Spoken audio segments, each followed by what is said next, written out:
Hi, I'm Jamie Marbo with Inspired Hygiene. Today I wanted to give you a little tip on how the words we use in our vocabulary can make or break us getting through to our patient as to their treatment options and their disease level. So lots of times when we go into our private practices and do our coaching, we do an exercise that's called stop saying and start saying. And so we pick up on little phrases that we often, as clinicians, will use to minimize our patient's disease so we don't feel like the bad guy, or we take on the disease onto ourselves, never allowing them to own their own disease. So let me explain what I mean by what I'm saying. So lots of times we'll say, Mrs. Jones, I think you have an infection, or I think you have some decay. Or the doctor will say, I think you need to have a crown. What that does is it's saying I. Instead, we need to change our verbiage and say you need. So, Mrs. Jones, you have an infection and you need to be treated. You need Perio Therapy. Or, Mrs. Jones, you have a fracture in your tooth and you need to have a crown. That switches a couple of things. First of all, we aren't minimizing what the disease level or the restorative needs are. And we're also putting that back onto Mrs. Jones because, in fact, it is her disease and it is her tooth. And we need to make sure that we give her the proper ownership of that. The other things that we do is we say, lots of times, we'll say, I found a cavity, or I found a little bit of bleeding. I think I found a little. Again, we're minimizing their disease level and what it is we're trying to present because it's sometimes awkward and difficult for us to actually give them the ownership of their disease. So instead of saying things like, I think I found, and a little, you say, you have, Mrs. Jones.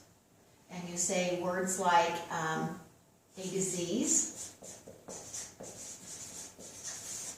infection,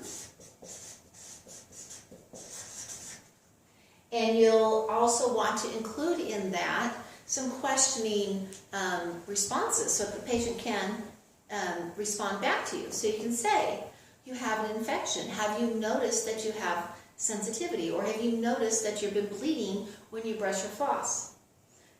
The other thing you can do is instead of just telling them constantly what it is that they have, you can actually ask them inquisitory questions like, Mrs. Jones, how long has this tooth been hurting you?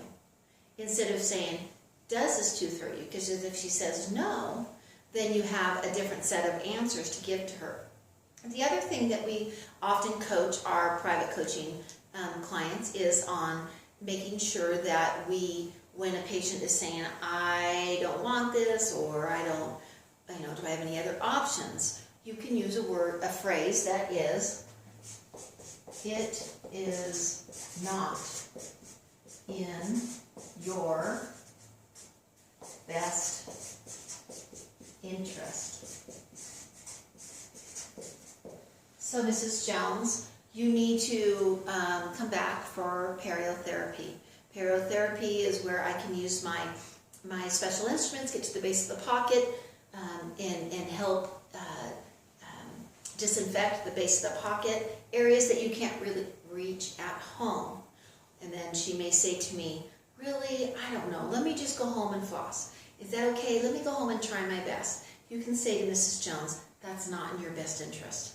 What's in your best interest is that you move forward with the Perio Therapy. Another thing that we also like to encourage our hygienists and doctors to quit saying are things like root planing, deep scaling, and SRP.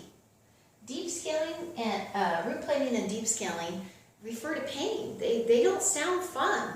Nobody wants to have those kind of terms and services given to them. So it's important, as you've noticed, I've already said, Perio Therapy. We need to go disinfect the pockets. We need to use therapy in the base of those pockets to eradicate the deep bugs that are living down there. So getting rid of these old terminology terms is really important. It's okay in the background that all of us are saying SRP. We know what that means. We know that's scaling a root plane. But our patient has no idea what SRP means. So making sure that we use terminology like pus instead of exudate, or saying that they're bleeding, saying that they have a non-curable disease or infection that we can help treat so that it does not progress any further.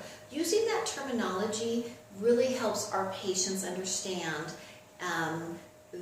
what we can service them with, and also it keeps us from minimizing their disease, which often we want to do.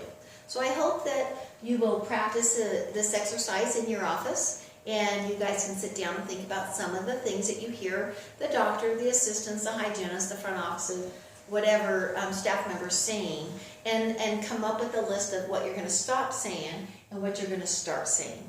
Thank you.